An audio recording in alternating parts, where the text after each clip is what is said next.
What is going on, good people? You are tuned into the Quality Goods Podcast, where we host discussions with artists, entrepreneurs, and doers from all walks of life. I am Chris Beatty. And I'm Anson J. And today we are lucky to be in the residence of our return guest. We got East Bay real estate tycoon, Mr. Anthony Renowitzky. What's going on, my dude? Pretty good. Thank you for having me over. Feels good to do this again and not be on a Zoom call. So Definitely. Yeah. Those mandates are lifted. We don't have to be scared of getting sick anymore. Apparently. No masks. No masks. let's keep it that way. Yeah, for real. Yeah. But yeah, man. The last time we spoke, it was like April of 2020. So it was pretty early. Or no, August of 2020. So 2020? yeah, it was. Wow. That was kind of like amid COVID. Like that was when things were kind of at their worst. Yeah. You know. Yeah. But I mean, and things have I don't know. Last year kind of just flew by. It seems like a lot happened, but also I'm like, damn. Yeah. All right, 2021. Yeah. And not only that, but the real estate market is in a totally different place than it was almost 2 years ago. Pretty crazy thinking, because it felt like it was yesterday. How many podcasts have you guys done since? Because I feel like. Let's see. You were 69. We're now at 110. Been at it, yeah. Getting around, but yeah, no longer on the Zoom. Now we're out It feels good. It feels good to be, in person. And I mean, we're in my house, so. Yeah. Yeah. And the comforts. Even better. So, here. Yeah, exactly. Yeah, no, it's been a blessing to have a mobile setup like this. You know, we've been taking our podcast to the people.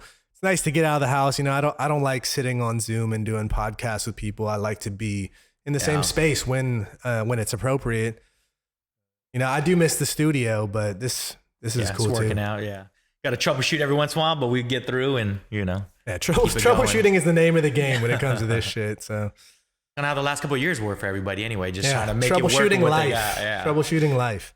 But even when we had you on last time, like it was already kind of booming because of like work from home became so much bigger and relocating, and like how has like the customers changed a bit, or like what they're looking for now since then, or?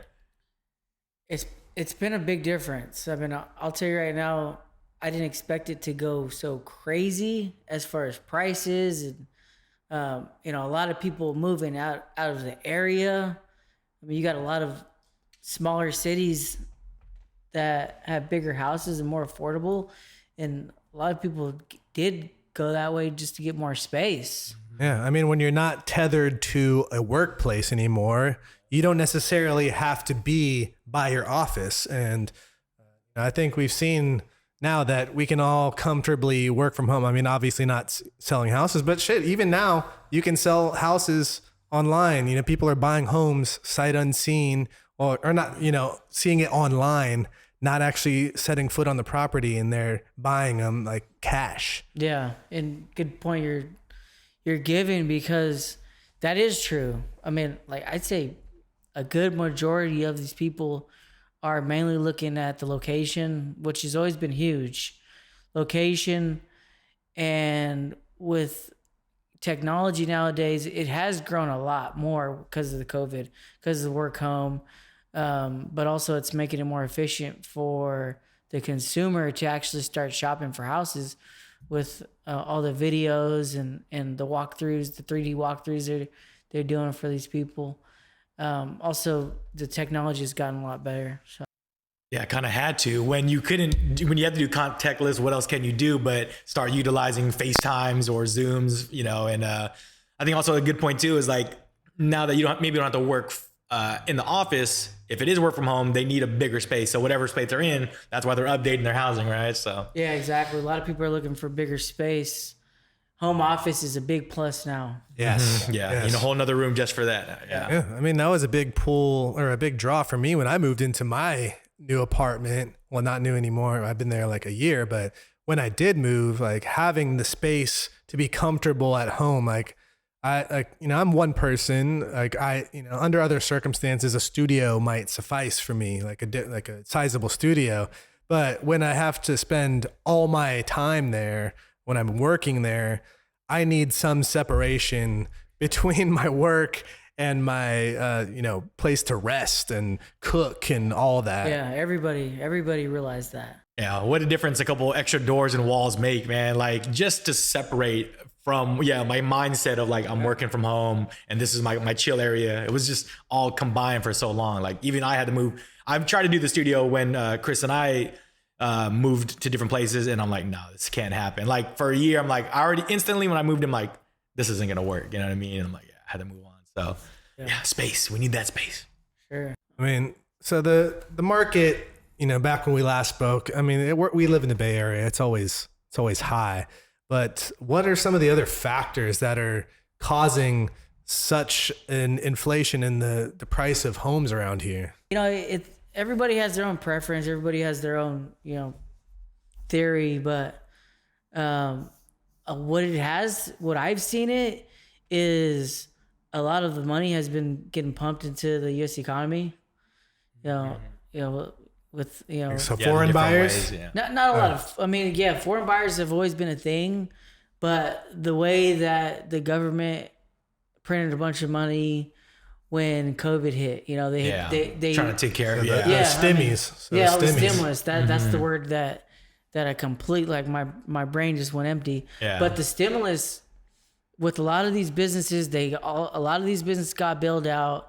A lot of companies did get some funds. Personally, I did get some funds for my own business when the COVID hit, and I thought I needed it, and I mean I did need it at the time because when COVID first hit, everything just dropped, and I mean it felt like someone just turned the switch off, and it was a pause in the market for a few months. Yeah, nobody wanted to go out in public and see houses, Yeah. I mean, definitely a lot slowed down. A lot of sellers said, "Hey, this place, this is gonna drop."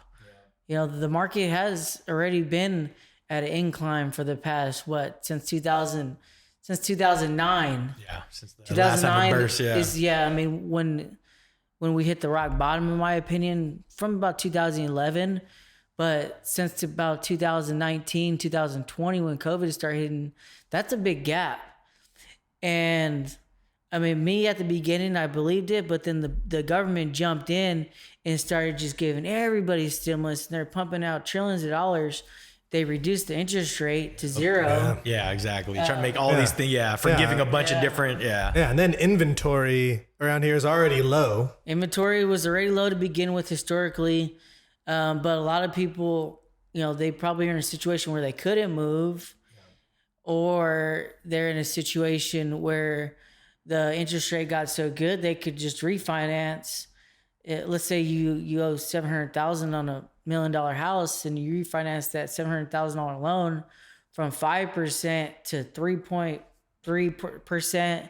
I mean, there's a lot of people that got under 3%. So a $700,000 mortgage from 5% to 3% dropped people's mortgage like $600, $700 a month. That's huge. Yeah. So, I mean, that entices people to stay in their houses, and entices a lot of people to say, hey, even though the price is higher than what I expected to pay, I'm paying a way low interest rate, and I'm locked in for 30 years. And at the end of the day, I'm paying less money per month. Yeah. So why not?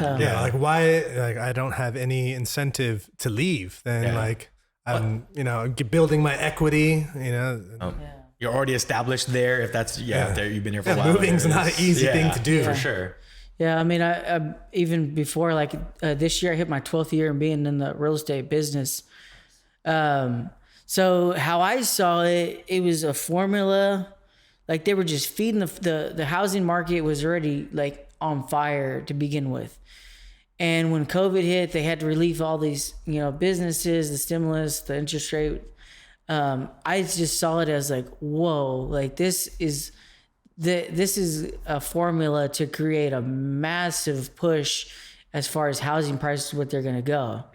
I mean, a lot of people were fearful that the market was going to tank, but how I saw is they're printing all this money. This money is going to go, a huge proportion of the money is going to go to housing. Sure.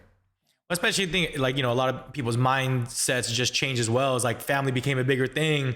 And then, you start thinking about like, well, I need a house for my family. If, like I want to be ready to buckle down again, if something like a lockdown happens, like, yeah. For sure. Yeah. That's a huge thing because a lot of people, they started spending more time with their kids. Yeah. You realize and their wife and, their dog or, whatever. But everybody has different reasons. It's true. Yeah. And then like people that started getting pets during that time, now like, well, now I need a yard for this, whatever Exactly. it is. Yeah. Well, it's funny because they always talk about this mass exodus from Cali. It ain't, there's hella people here. You know I ain't what I'm going saying? nowhere, So, exactly. man. Like even if there's plenty of people coming in still. So I mean, there's everybody has their own story. yeah. Sure.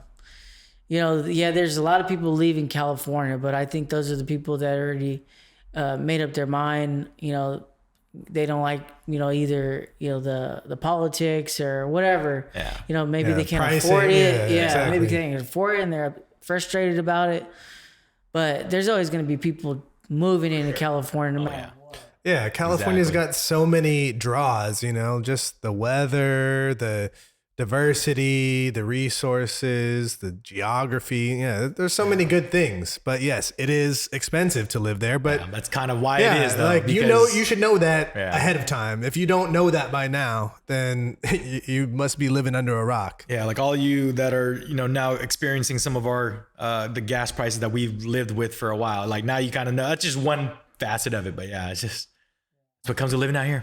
Yeah. But what can a home buyer right now do to stay competitive in this market? What can they do? Like every house probably gets, a handful or more offers. Like what can someone do to try to compete? It's tough. I mean, it really is tough. I'd say if you could buy something, buy whatever you can. Just the fact that you could still get an interest rate under 4% right now. I mean, it's probably at 3.5, 3.75, bouncing around right there. But they said they're gonna start bumping it up. But with the economic things going on around the world, I don't think they're in a position to actually bump up the interest rate much. Maybe around 4% to purchase a house. But to answer your question, just be savvy, know the market. I mean, I wouldn't even concentrate on relying on your realtor. Of course, get with a good realtor and someone that knows the marketplace and the neighborhoods that you're going to purchase in, because they will be just a fortune of knowledge for you at the end of the day. But get with someone experienced. There's a lot of people that they use someone they're comfortable with. But is that the right person that's going to help them, that's really involved in the marketplace or knows or has contacts?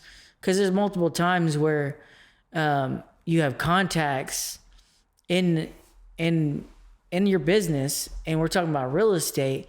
Why not get with someone that knows all the realtors, that knows, all the investors, that's involved in just involved in that city, town, neighborhood, and get with the best person, because they're going to be the ones that are going to know the deal is even way before they get on the market. Yeah, because they're in that neighborhood. They live there or are always in there. So they kind of, I mean, you touched on that on the last podcast too, just having that network. And if you know someone's going to a certain area, you'll make sure they link up with someone that, in your trusted, group of people. And I think that's huge to hear. It's like, obviously, it's your job and you're here to make money too, but you're like, I want to also set you up to feel comfortable. I mean, buying a house ain't no small thing. So yeah, that's another thing is, buying a house, it's cool. You got to look at your position and see if it makes sense.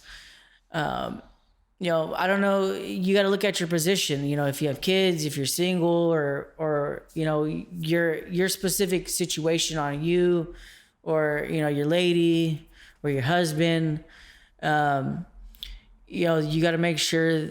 Like if you could buy like a multi-unit, that's my first purchases myself, where I bought 2 fourplexes before I even bought my own house, and I was renting.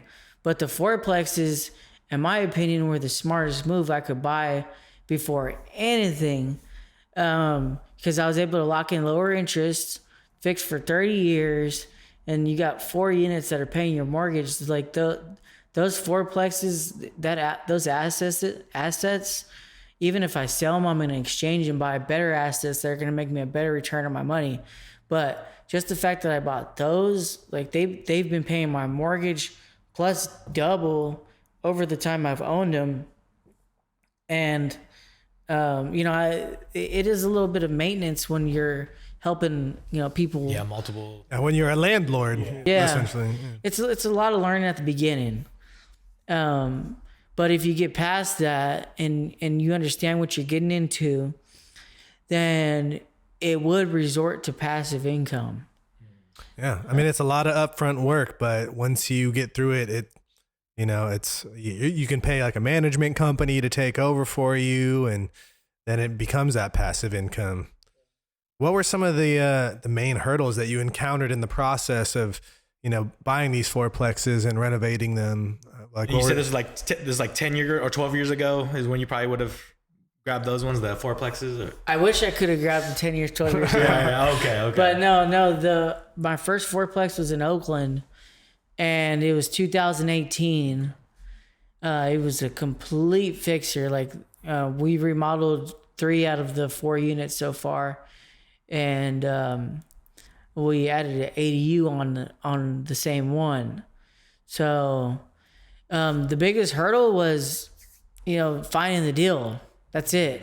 It was finding the deal, being patient, and finding the deal. That's what I tell all my clients is, the people that rush into deals, they're the ones that call me with surprises down the road because they didn't really fully inspect. Inspect or do the due diligence on the neighborhood or the like commute, project how things are gonna turn out for that neighborhood or whatever. The noise of, like, there's a school nearby, the noise or the traffic. Do your research. But that goes back to, like you said, is making sure you are working with someone who is familiar with that area and can kind of give you those tips that you might not be thinking about, especially that if it's person's your first already time. very familiar with those issues, and they can tell you that without even. It would help. Doing. It would help, but I wouldn't rely on just a realtor. Make sure you do your own research, as much as you can. Like, the tools are at our disposal now. Like real estate. Like, there's tons of apps and websites that you can do your due diligence with these days. Yeah, making you review neighborhoods online. You know what I mean? They could tell you how the neighborhood scores hop on are. Google Maps. Exactly, go walk around the neighborhood virtually. Go drive by, for crying out loud. Go drive in the neighborhood if you happen to be in the vicinity and can do that. Yeah, for sure. So with those fourplexes, are you exercising the BURR method for that? Yeah, the BURR method. So I was gonna save this for later, but we can dive in right now. So I mean, the BURR method, what it is, it's like buy, for a deal, right? Yeah, try to get the best deal, renovate. Yeah. So the BURR method, a lot of investors use it, and it does get me excited hearing about the BURR method because taking a property that nobody wants or nobody saw the value in it, and then fixing it up and turning it around and making that look like the best property in the neighborhood. Oh yeah, here before we go any further, for those who are listening and don't know what the fuck BURR means, is buy, renovate, refinance. No, rent. Oh, rent and then refinance. Yeah. So buy, renovate, rent. And the goal is to, get the rents up, because if you're going to renovate it, get the rents up. And then refinance, and the goal is to buy them under market, fix them up, rent them, and then refinance. And then once you refinance, hopefully you've added enough value to where the property's worth more, and you can get your money back. And fortunately, these properties that I purchased, it went well. We were able to get them fixed up. We were able to get the rents on them higher than what we got initially, but and then the biggest thing is the market has appreciated so much that when I refinanced it, I got a new loan out and I got all my money back on both of these ones. So virtually, I was able to buy these properties with no money at the end of the day out of my pocket. Yeah. So you broke even and then actually made a profit. Make a profit every month, and they're going to keep appreciating. I don't think you could say it's like easy to get started in that method. Like it definitely takes a lot of research, and you got to make sure you're ready to take on, everything that comes with that. But I know that a lot of people are trying to do that. They see others doing it and they think that like, oh, I can do it too. But what are some things that you really need to think about before you try to dive into the world of BURR? Personally, if you know me, I don't do much thinking. I really don't. I mean, if you're gonna overthink it, then you're just gonna sit there and not do it.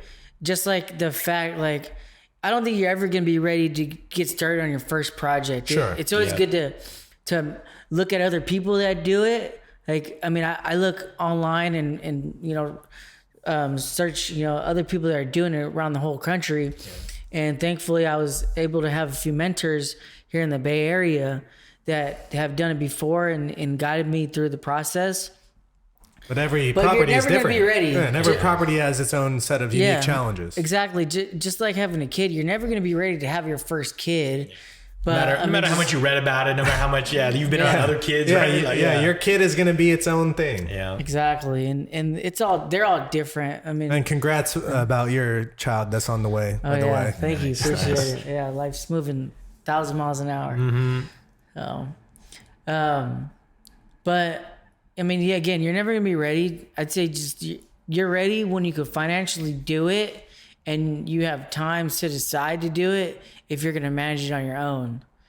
And that's where I've had good success in it, is because I've always been in the business of real estate, and I've helped clients buy multiple investment properties. And those are the same clients that, I reach back out and ask them 100 questions. Yeah. I've helped them, I spent months helping these people find properties, and, they love me, and I love them back. And I've met a ton of people being a realtor, but it came to a transition. It was like, hey, if they could do it, these people aren't even, they don't have as much time as I have. Yeah. And they don't have the experience I've had from the beginning to now. So, I mean, these people were less educated than me doing it. And I was like, hey, I need to do this. Yeah. So, yeah. You're already helping them do it, right? Like, might as well. Yeah.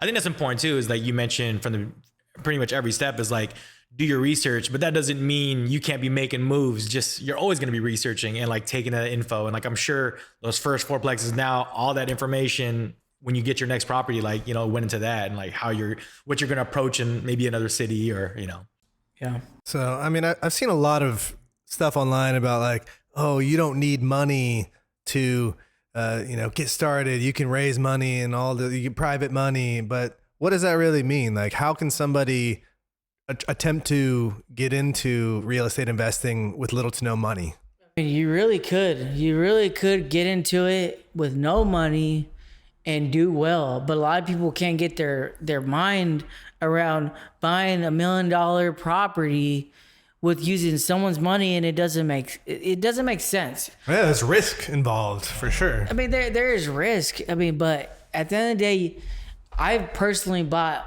all my properties with no money out of pocket. I've never used none of my money. I've always borrowed money, and we're in the Bay Area. That's the thing. Yeah. We're in a market.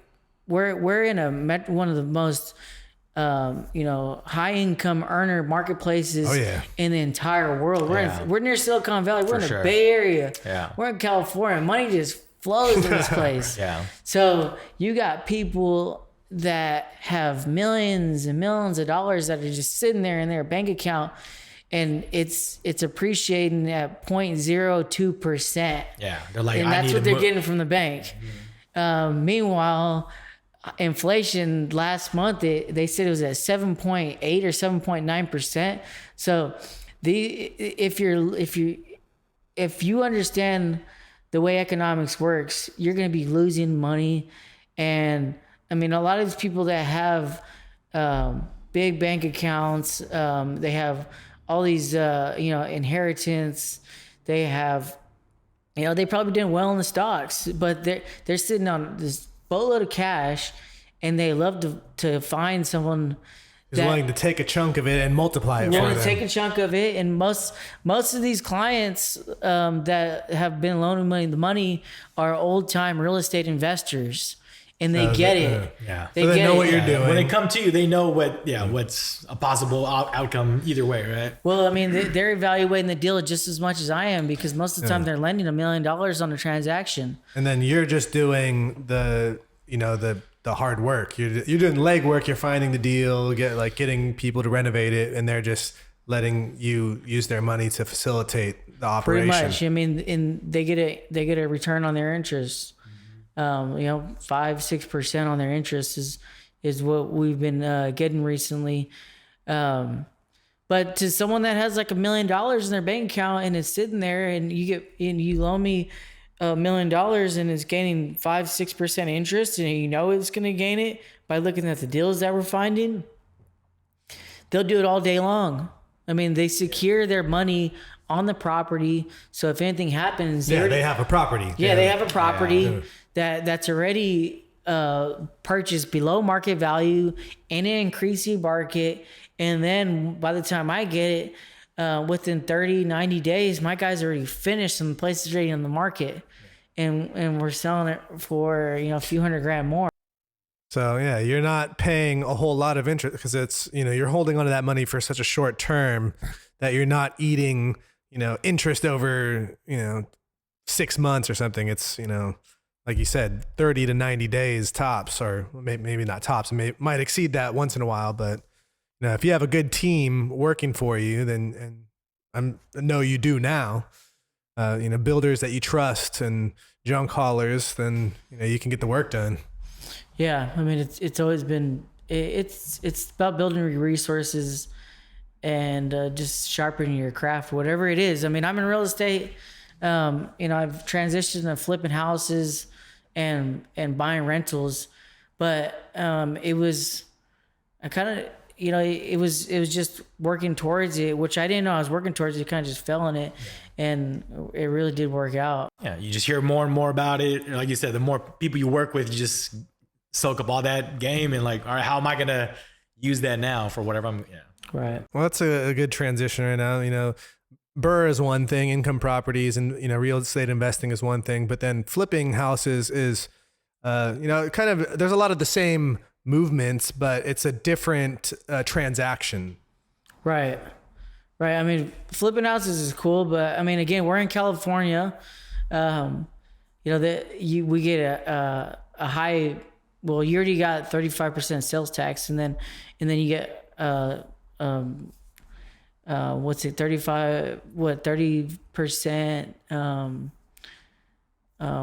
Income tax? Yeah, income tax. And then you got a state tax, because we're in California, extra 15%. And then taking all our money. So I mean, every $10 that I bring in, $5 gets, pulled away. Yeah. So that, it definitely hurts. It does hurt. Looking at, sometimes like recently we bought a house for $800,000 and sold it for 1.6 in 3 months. Is that the Newark property, or is that Fremont? Yeah, it was in Newark. It was in Newark. We did pretty good on that one. And we did good on a handful of them in the past year. Probably like 7 or 8 of them we did in the past year. And every one of them, netted, 150 plus on each deal. Which, I mean, the investors are just blown away. I mean, because you're flipping them in what, 3 months? 3 average? months, yeah, 3 months. I mean, we're buying them, fixing them up, and getting them closed within 90 days. Wow. Yeah, that's awesome. So, I mean, we blow through them, but I mean, it really comes down to finding the right deal that makes sense for your formula. Yeah. Looking back, I probably should have did bigger projects. Maybe additions or, but who would have known? I didn't know the market would just keep continuing to go up for so long. Yeah. With so much uncertainty, quickly doing stuff kind of works out. You're like, all right, I got my money back and we'll see where's the market at now in this next 3 months or whatever it is. Yeah. Yeah. So with flipping, you're taking a house that's under market value and you're injecting more value into it by renovating it a little bit, adding, maybe adding some cool new features. Right. Do you find that to be more rewarding or a better opportunity than finding a seller and listing a property that's ready to move in? Oh yeah, I find it so rewarding. So there's a lot of things that I love about flipping houses. I find like the worst of the worst you could ever think about. And I mean, you guys seen what I posted on my Instagram, but like literally the worst of the worst ever.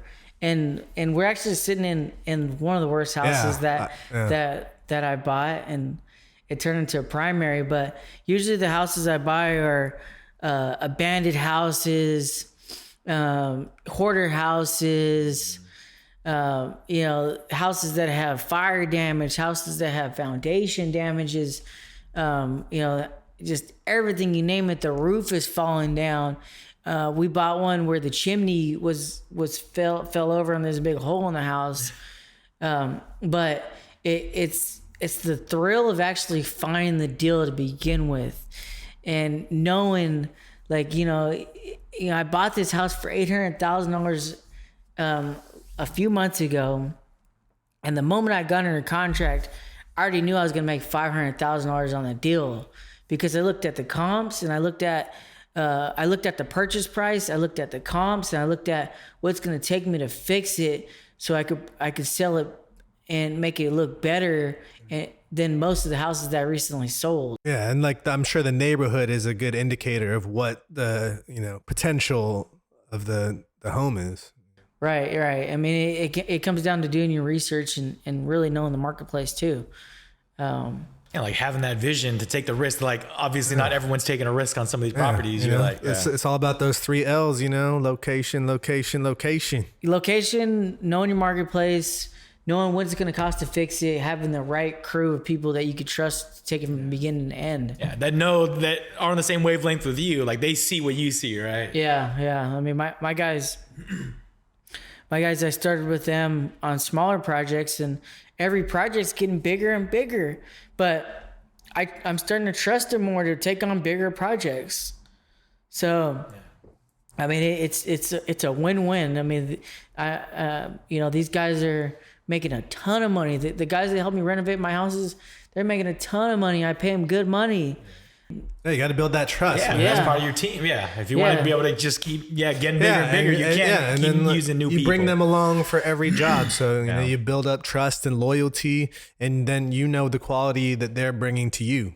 Yeah, and I'm sure the communication is better now. Where you don't have to go through the same steps every property. You're at a better starting point. Because you've already done all that before. So exactly, that's right. Because on these flips, we're using for the most part, we're using the same floor and the same paint colors, the same landscape. I mean, it's they're different neighborhoods. Who's gonna know? Yeah, exactly. Yeah, pretty streamlined, and it's come to a point where I know what the buyers are paying top dollar for. Yeah, you focus on changing that thing that everyone. Okay. Yeah, so we're making it nicer than most houses that come up on the market. Yeah, so I've seen your flip in Newark, and I saw one of your older ones in San Leandro, but I would love to talk about the one that we're sitting in right now, because I know you documented some of the process, and if people, check out your social feed, they can go back and look at some of that. But what was the condition of this house when you found? How did you find it in the first place? My parents live right up the hill from here, but how did you become aware of this property? It comes down to knowing a lot of people in your marketplace and being that buyer. I've made the reputation of buying the worst houses in the area. Yeah. So, and this one wasn't for sale, right? No, either. Most of the houses we buy, I mean, I bought several that are on the market, but most houses that we buy are off market, direct to seller, or they're a referral from another agent, or their referral from a wholesaler. But in these situations, something like this, people are really embarrassed, and they don't even want to they put don't it want on it the to market. or they're just completely overwhelmed on getting the place prepared Yeah, like for who the market. fuck's gonna want this in this condition? Yeah, they don't see what you see at the end of it. Well, yeah, and then back to this one. This one was, it was all bad. It was a complete hoarder house. The first day I went to go, when I saw the numbers on it, I was like, no freaking way. Yeah, because it's how big is the piece of land here? It's almost an acre. And we're in the Bay Area. To find something that's huge. on an acre in the Bay Area, you can't find it. I'm sure you could, but I don't. It's not. Yeah, just it's doesn't- not yeah, gonna it's cost not what a- this one did. yeah. Like it's gonna be a lot, or it's just gonna be a vacant lot. You know? Yeah, so this one, believe it or not, just to remove the trash, like the first time I moved here, or the first time I looked at it, there were huts everywhere. Like the lady she was a sweet lady that owned it, but she was too nice and she let a bunch of homeless people live. Yeah, yeah. Because for those who aren't aware, I don't want to like give away like exactly where you are, but there is a creek that runs through here that is kind of like notorious for homeless. So they just kind of found their way up the creek and to this property somehow. I don't know the rest of the story. So it's been going on here for like 30 years. This lady has let homeless people after homeless people live here. And they all loved her. I mean, none of these people feel threatening at all. They were all nice people. When I walked it, there was a couple that were still here and they're in the process of moving. But I mean, they all respected her because she took these people in. You know, people with, you know, all these less fortunate people, she took them in, but it got to a point where they were taking advantage of her. Yeah. And she had to move out herself. Yeah, because she probably didn't feel safe anymore. Yeah. And, but believe it or not, once we got the property, to remove all the trash, because that was the deal I made with her. I said, look, I'll buy it as is. I'll buy it cash, no inspections, no appraisal, nothing. But I'll buy it as is, and you could take anything you want. But anything else you don't want? And she was moving out of state. She moved to Pennsylvania. I said, look, leave whatever you want or take whatever you want. And then whatever you don't want, just leave it. And I'm going to remodel the whole house. I'm going to gut everything. So I'm going to have my dumpsters here. I'm going to have my guys here working and taking a bunch of stuff to the dump and recycle a bunch of stuff.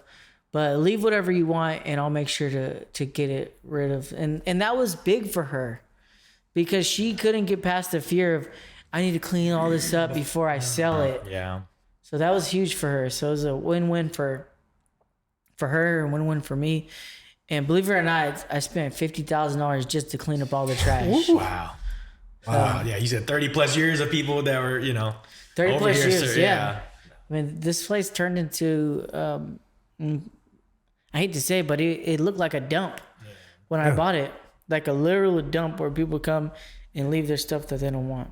Yeah.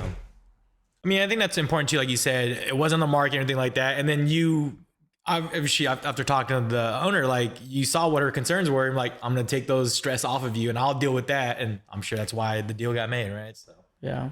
Yeah. I mean, it's a very cool property. It's unique, very unique location wise. But you're on a creek. yeah, that's awesome. You got, I don't know what it looked like before because it looks amazing right now. Yeah. So Yeah, you could go on my Instagram. I'll have to look at that. Yeah, see a bunch of photos and on my Instagram highlights, it says hoarder house, so you can see it from the beginning to almost what it looks like now. I'm not finished. Yeah. The house is done, and we were able to build an ADU next door, which costs a lot with all getting it up to with all the electrical. plumbing and that's another thing is the supply chain issues that it took a long time to get the material and everything went up like 10-12%. So but the house is done and then we're gonna work on the landscape and the driveway next. And now you have a lovely home to raise your first child in, and you got all the space, you got lots of nature and trails and all that stuff. That's a cool spot. Yeah, it doesn't really. I mean, it's in the bay still, but it's on its own little, in this cutty little spot. Yeah, Man, you it's can awesome. forget easily. Like if you're just like chilling out there under the trees and you got a little just bonfire. away enough from that little noise out there. So Yeah, no, it's pretty nice. I mean, we're like, what, 3-minute drive to the freeway, which is, I mean, you can't beat it. To find the space, I was looking at, I wanted something like this, and I was looking at a place in Crow Canyon, but just from here in Crow Canyon's like, in like deep Castro Valley, almost San Ramon. Yeah, border, yeah. So that place went, it was like 20 minutes just to get from the freeway to the house. Yeah. That's, that's cool if that's your thing or if you work from home or something like that. But then when you have to go anywhere, you got a minute to drive. Yeah, that's one of the things that I consider, even when I'm renting, is how close am I to the freeway? How close am I to transit? Like, I know that when I go visit my sister, it takes like 30 minutes, and a third of it is just getting from the freeway to her house, So like it would be a lot shorter drive, but when you're up in the hills, there's not a lot of freeways that go into the hills. There's no zooming through there. You gotta, So, but I mean, it's been good. I mean, I never, like, just the fact from our last podcast that was mid 2020 to now, what's like a year and a half. I mean, there's been so much that has been done since then. I bought 13 multi-units. Wow. That's awesome. And that I'm keeping. And then I flipped 7 houses, and I bought this house in Castro Valley where I'm in it for 1.2, but honestly, I could probably sell it for $2 million tomorrow. So, I mean, in just that short amount of time, it was just unbelievable what just happened to my career. But I mean, it was just knowing I was in the right place at the right time. Yeah, man. And you set yourself up for that success. You paid your dues, you've been in it for over a decade now. And all of that was leading up to, what the market was able to provide you. Yeah. I mean, but it's about being informed about the market, and then, knowing what the heck you're doing. Yeah. And then not having fear about doing it. Everybody was thinking I'm crazy from doing what I'm doing when I bought these horrible houses. And from the beginning, I've had friends and family which used to say, "What the hell are you doing? Are you crazy for buying that house?" And then a few months later, they're the ones that are like, "Oh my God, that's the same house." So it's not I never had a fear about doing it. It's been so exciting about like times I couldn't even sleep at night. That's how exciting it's been. I've been hearing a lot about those kind of sentiments lately, where it's like, people think that you're crazy for doing something because they can't imagine themselves doing it or accomplishing what you can. So that's why they tell you you're crazy or you're foolish for doing something, because they haven't, or no one has. They done don't it have yet, the experience, but as long as you're willing to do the work and how to get it done, then you have nothing to fear.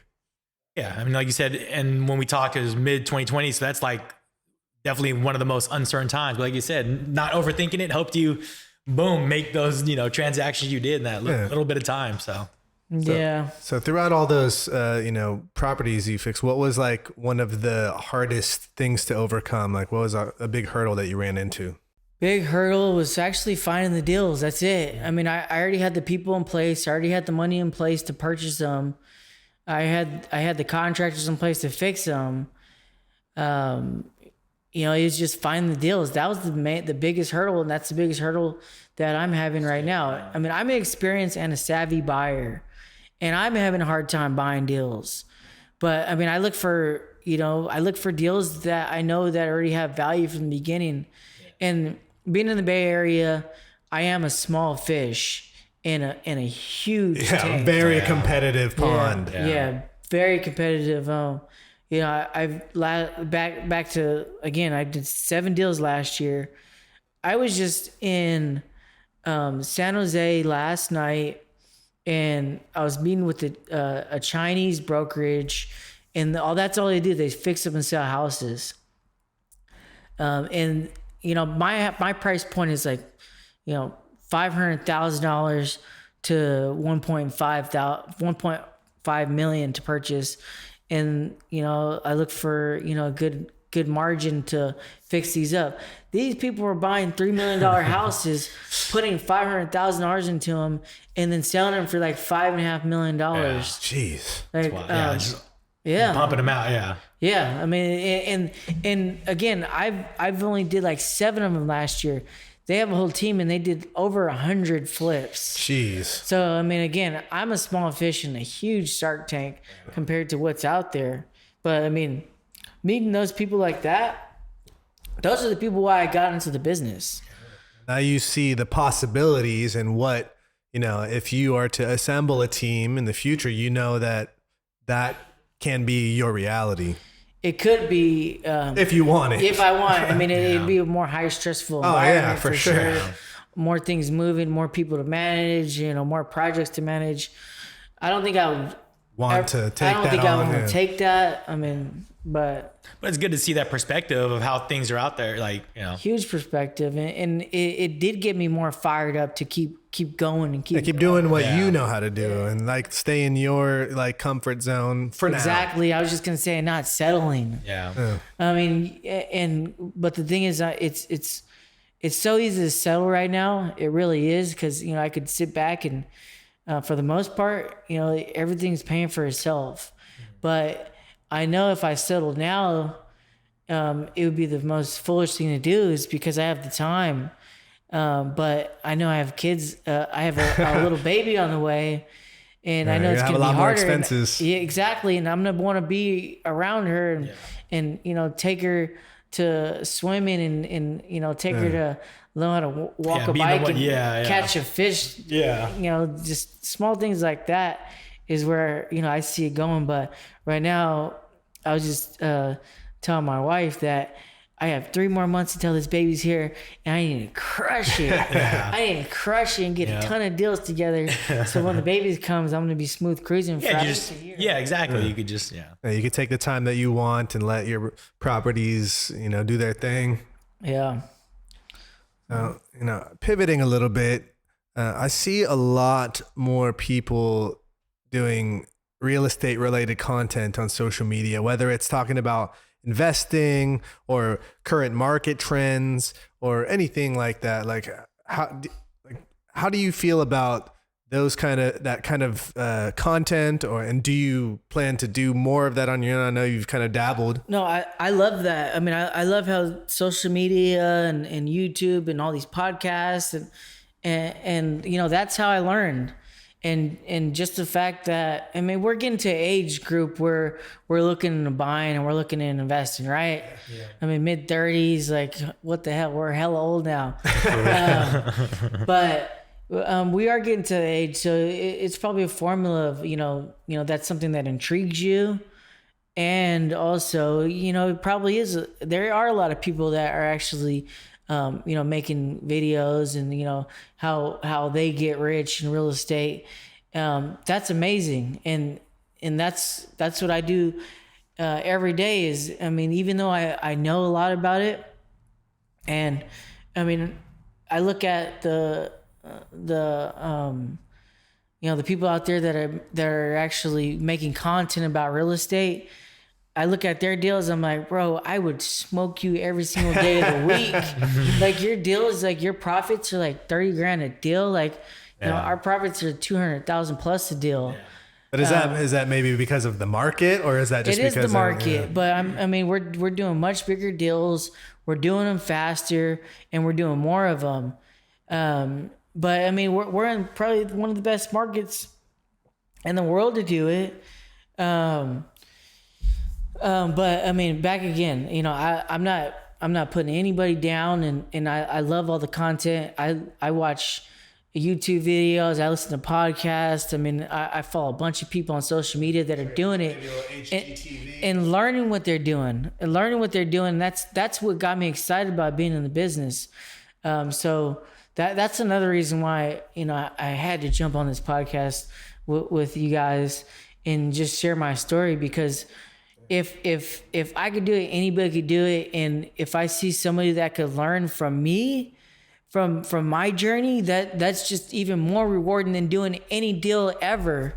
So I mean, if one person actually could change their life by doing it, just by listening to even like a little gold nugget that gets dropped today. That, even if it's like that one person is like thinking about doing their first fourplex, they're gonna zone in on that part of it a little more to be like, oh, let me hear what this guy is talking about, or a hoarder property, whatever it might be. So yeah, man, I've had a front row ticket to your career and watching you from the sidelines. You know, I met your boss, for crying out loud. I went to his house, and he, you know what, he told me one time, he's like, dude, Anthony is the one. Like he listens and he's zoned in, and he has a lot of potential, and he's gonna do it. And that was probably close to 10 years ago. And to see where you are now and your drive, and you know, just all the properties you've flipped, that's crazy. And you know, I'm proud to have you know, got to witness this. It's inspiring. Yeah, it's cool, and I appreciate you for even bringing that up, because it has been a journey. It's had its ups and downs, and it's not always exciting. No, it's hard work. Yeah, it's hard work, sure. and that's another thing that, you know, all these real estate gurus are putting out there is, you know, they're putting out there like it's super easy. It's not. Yeah, they do make it sound easy, and that's kind of where I'm like, man, these guys make it sound like everybody can do it, and I know that's not true. Okay, so let's jump back. Let's talk about the bad things. I mean, there's been times where, you know, I buy properties and the tenant doesn't pay. With all these COVID laws. Yeah, I mean, rent moratoriums. The rent moratorium the rental moratorium and the eviction moratorium is still on. We've been in this COVID for what? 2 years now. 2 years now. Just past 2 years. Yep. So in those 2 years, if a tenant's not paying, you're not able to collect rent. You're not able to kick anybody out. You can't put anybody in the streets. And the government took a while to jump in and help a lot of these landlords. But I mean, were you able to, if you own a property, were you able to float if one person wasn't paying, two people weren't paying? Yeah. So that's why it's a big thing of buying a fourplex. There's risk involved. There's risk, but it's less risk versus buying a single family house and renting that single family house. Because if you got one property, one roof, right? Yeah. And that one person doesn't pay, that's it. How the heck are you going to pay it? So the fourplex, you got one roof again, same roof. The roof is going to cost the same amount to replace. The property is going to cost the same amount to paint, but you got 4 separate units under that single roof. And if one person doesn't pay, at least you're getting income from the 3 other people. Sure. And that's what happened. I had a guy that didn't pay me rent for 18 months. I didn't collect not $1 from him. And over those 18 months, the government still hasn't paid me a dime. And the government was the one that was pushing the agenda. Don't pay your landlord. Covered California. I don't believe in that crap. But I mean, again, you know, there are people that need the help. Yeah, for sure. This jerk was just taking advantage of me and the situation. Yeah. What's happening because with so he many, could in California, and that's why a lot of people don't invest in California. But he took advantage of the situation, didn't pay me rent 18 months, thrashed my place. It cost me $40,000 to fix it. And fortunately, that guy's long gone. I mean, he was a criminal. I inherited that guy. I was gonna say you probably if you knew, you probably wouldn't have rented to that guy. You know? See, the thing is, when you buy these buildings, especially in California, you inherit tenants, and that's my strategy. Is you buy the burst property, but you got to be educated on what the heck you're gonna do with it. You know, I met with real estate attorneys. I met with eviction lawyers before I even bought my first property, just to get educated on what the heck is gonna go, what's gonna happen. You don't want to be having to look for that when you're dealing with the person. You need to already have a plan. Yeah. So if that guy was smart, he ended up going to jail because he was stealing cars and, he had guns and he's threatened me a few times, but never, it was always kind of made it a little bit exciting at the end. I got videos. Just the fact about this guy, he was making me uncomfortable for my safety. And then also for my tenant safety, I put cameras around the whole building because of this specific individual that was living in one of the units. And again, I inherited him. So I didn't pick him. He came with the property. It was poorly managed before. I took a poorly managed property and managed the heck out of it. But yeah. Unfortunately, it was just a bad apple, know? Yeah. And there was a lot of stuff that was going on, a lot of illegal stuff, but he's long gone. And now I have a nice, lovely respectful tenant. Yeah, that I was able to screen. I was able to check the credit, it's worked out. I mean, the tenants that we put in place, and a lot of people don't like landlords and investors. And I say, you know what? People like me are buying the worst properties, fixing them up. What I've done is I own 18 multi-units. Every single one of these multi-units were the worst property in the neighborhood and had the worst people that were in place. And I was able to fix them up and put much better people in these properties that take care of the neighborhoods, that walk their dogs. And I'm sure the people that actually own real estate are the ones that really appreciate me. Or people like me that are in the business. Yeah. I mean, I have to assume that they think that you're just some dude who's going to come in, fix it up, raise the rent, and try to, do all that. Because that's not uncommon in the Bay Area. There's definitely people like that. You can't raise the rent right now, even if I tried. But there's been like 4 people that are paying way below market, and I haven't even asked them to raise the rent. I mean, I know I can't raise the rent, but I'm paying below market right now. I'm sure they're aware of it, but damn, I'm milking that. You want to hear below market? I'll tell you, I have a 5-unit in Oakland, and I mean the property, the payment is $3,200 a month. I was able to get a super low interest rate at how many units? 5 units. 5 units. So the payment's $2,900 a month. That building's bringing in $8,700 a month. Woo. So that's cash flow, but 2 of the units. Well, actually, 4 of the units are all 3-bedroom, 1 baths. And I'll tell you, there's tenants that are protected, and even with the protected tenants, I'm making a shit ton of money. One person has a 3-bedroom, 1 bath, view of downtown Oakland, view of San Francisco. Oh, I think I know the building that you're talking about. And they're only paying $1,000 a month. Damn. Yeah, that person ain't never moving. They're never moving, and I can't even raise the rent. Jeez. I can't even raise the rent. $1,000 for a 3-bedroom with a view of San Francisco. It doesn't matter where it is, but that's even better. That's ridiculous. I know the property you're talking about. And on top of that, I got another person that's in another 3-bedroom, 1 bath, and this is a great location from Oakland, and they're paying $1,200. Well, Anthony, now is a good time that we can go into our segment that we call Support Quality. And we just want to ask you about something that has brought quality into your life or your business lately. It could be a person, a place, a thing, a process, but what's something that's brought quality to you? Things that's brought quality to me is, just having a lot of good people that surround yourself, whether it's, good mentors, good friends, family. I mean, this whole pandemic has brought me closer to a lot of relationships that we get so busy in our everyday lives, and again, when we all got locked up. I mean, we didn't get locked up, go to jail. Yeah. We're in isolation. Yeah, we were in isolation, and we couldn't really talk to our family, and friends were uncomfortable and hanging out. It was like, come on, what the heck?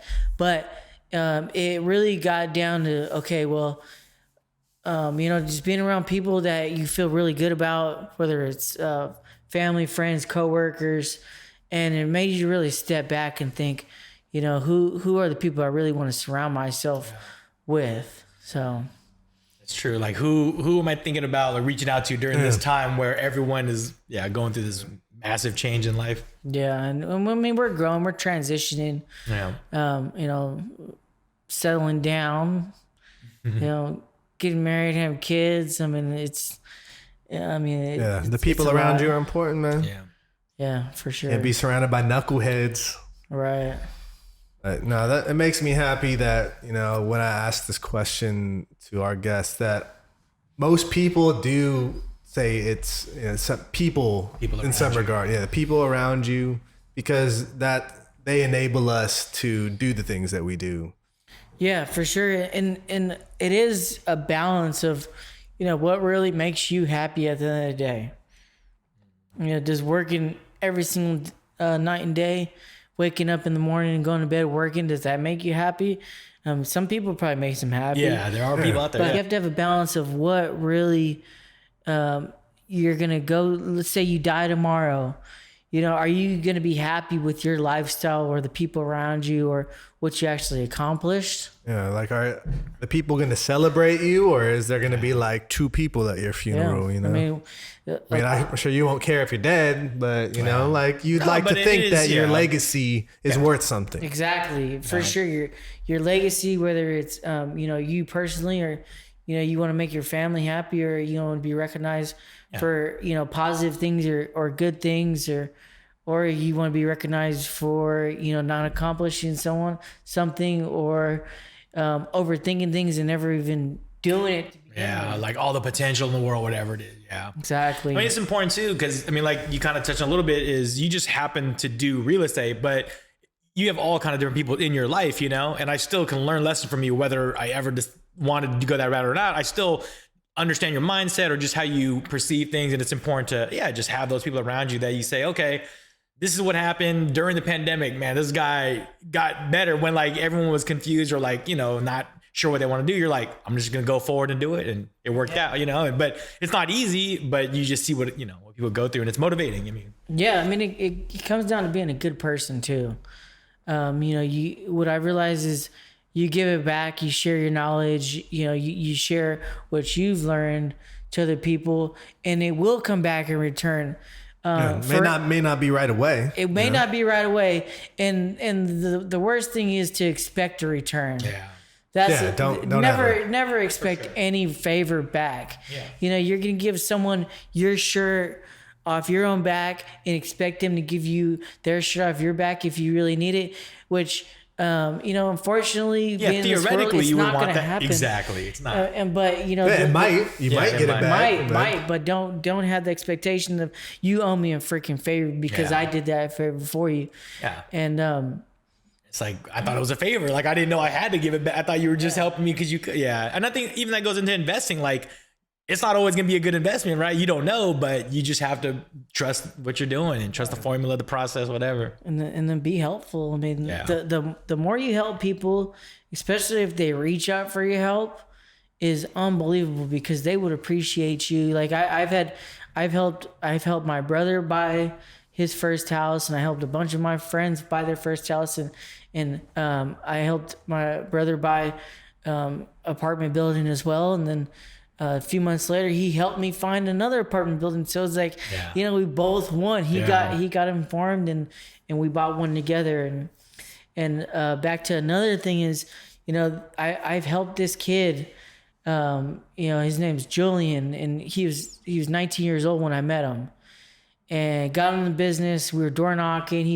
He was sitting there asking a ton of questions, and I could see when I talked to someone if they're intrigued. But this guy kept asking questions, and I saw the spark in his eye, and he was absorbing it in like a sponge.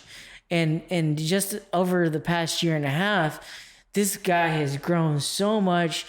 I mean, he's made a ton of income, and then right now we got a $3 million deal going together. Wow. So and he didn't even need to bring me the deal. He's like, look, Anthony, I want to bring you this deal because you changed my life. You got me in this. Like, I don't know what the heck would happen if I wasn't in this business. Yeah. And if I never met you.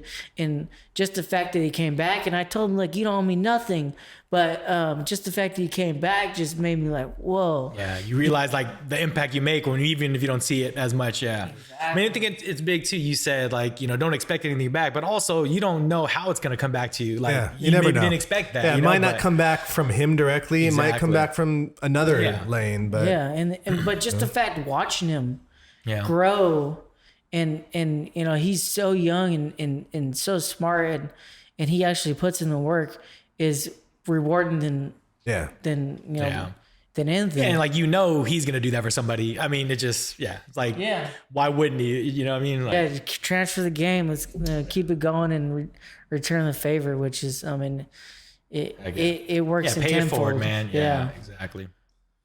Well, Anthony, if the people want to find your you know, real estate stories, or even reach out for some home buying advice, or, you know, advice on flipping properties, how can they get in touch with you? So my name's Anthony Renowitzky. You know, I don't think there's any other Anthony Renowitzky, so you can Google it. Probably should be the first one popping up. Yeah, I'm sure you guys would probably put it right there on the podcast. Absolutely. So, I mean, it's easy to find me if you type in my name. My Instagram, I post on there pretty often. It's Anthony Renow, half of my last name, Renow. Anthony Renow. That's my Instagram, and I post a lot of my projects there. I post what if you guys want some motivation on what, a little what bit of advice, a little bit of project peeks, sneak peeks, and whatnot. Yeah, I mean, I'm always open to helping people. I mean, but all I ask in favor is just don't waste my time. For sure. I mean, if you're gonna ask for advice, you better take that advice and use it, not just you know, sit there and think just about it. Ask. Yeah, exactly. Yeah, stop, I mean, stop overthinking it, guys. Yeah, can I pick your brain and then, you know, just... And that was it. Yeah, that was it. Yeah. Oh. Well, yeah, we'll definitely post that in the description of this podcast. Definitely. Yeah, you can follow us at Quality Goods TV for all of that. This video will be on our YouTube channel. You'll see some clips and whatnot. You can follow me at Mr. Beatty on Instagram. And I'm at anson.wav. Yeah, check us out and let us know how you felt about it. But yes, thank you again, Anthony, for coming on. Thank you guys so much. To your home. Yeah.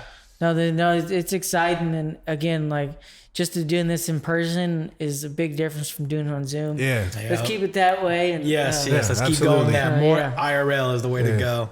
But yeah, now you can have a third a search on Spotify. They can find you on out here talking, spit that game, man. So check it out on Spotify. Anthony's got a couple other pods on there if you want some real estate advice. But until next time, we out. Quality goods.